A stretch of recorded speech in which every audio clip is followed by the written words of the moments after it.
बृहस्पति व्रत कथा। ओम नमो भगवते वासुदेवाय नमः। आज हम सुनेंगे श्री बृहस्पतिवार की पावन कथा, जिसे श्रद्धा से सुनने और पढ़ने से भगवान वसुदेव की विशेष कृपा प्राप्त होती है। इस प्रकार है। प्राचीन समय की बात है। भारतवर्ष में एक प्रतापी और दानी राजा राज करता था। वह नित्य गरीबों और ब्राह्मणों की सहायता करता और प्रतिदिन मंदिर जाकर भगवान के दर्शन करता था।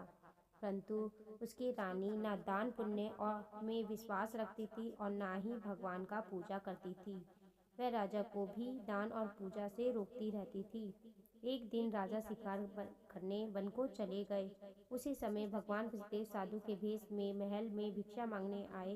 रानी ने भिक्षा देने से मना कर दिया और क्रोध में बोली, हे प्रभु, मैं दान पुण्य से तंग आ चुकी हूँ। ऐसी कृपा कीजिए कि मेरा सारा धन नष्ट हो जाए और मैं आराम से रह सकूँ। साधु रूपी बोले, हे देवी, धन और संतान से कोई दुखी नहीं होता। धन से भूखे भोजन, प्याऊ, कुआं, तालाब, धर्मशाला, मंदिर और कन्याओं का विवाह कराया जाता है। इसी से स्वर्ग की प्राप्ति होती है। पर रानी पर कोई प्रभाव नहीं पड़ा। तब साधु बोले, यदि तुम्हारी यही इच्छा है तो बृहस्पतिवार को घर को गोबर से लीपना, पीली मिट्टी से केश धोना, मांस मदिरा सेवन करना और कपड़े धोबी को देना। ऐसा करने से 7 बृहस्पतिवार में तुम्हारा सारा धन नष्ट हो जाएगा। साधु रूपी अंतर्ध्यान हो गए। रानी ने वैसा ही किया। 3 बृहस्पतिवार में ही सारा धन नष्ट हो गया। भोजन के लाले पड़ गए। राजा परदेश चला गया और लकड़ी काटकर बेचने लगा। उधर रानी और दासी भूख और कष्ट से दुखी रहने लगी।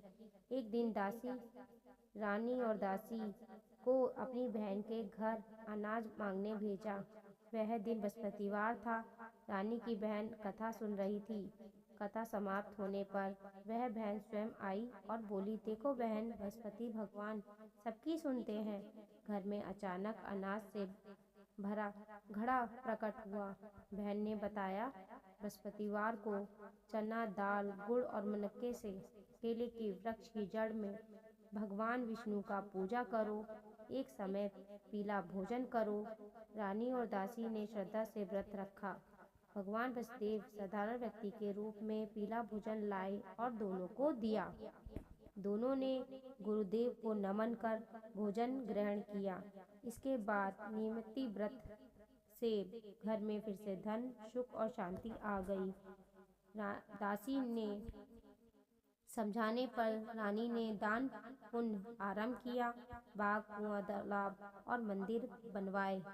उधर बृहस्पति भगवान ने राजा को स्मरण में आदेश दिया कि वह अपने घर लौट आए। राजा को साधु वेश में सारी कथा सुनाई गई और व्रत करने को कहा गया। राजा ने व्रत किया तो उसके सारे कष्ट दूर हुए। कथा के प्रभाव से मत व्यक्ति जीवित हुआ, रोग ठीक हुए और अनशन दूर हुए। अंत में राजा अपने नगर लौटा और रानी से सब कथा जानी। भगवान वसुदेव की कृपा से राजा रानी को सुंदर पुत्र की प्राप्ति हुई। तब राजा रानी ने जीवन भर बृहस्पतिवार व्रत और कथा का प्रचार किया।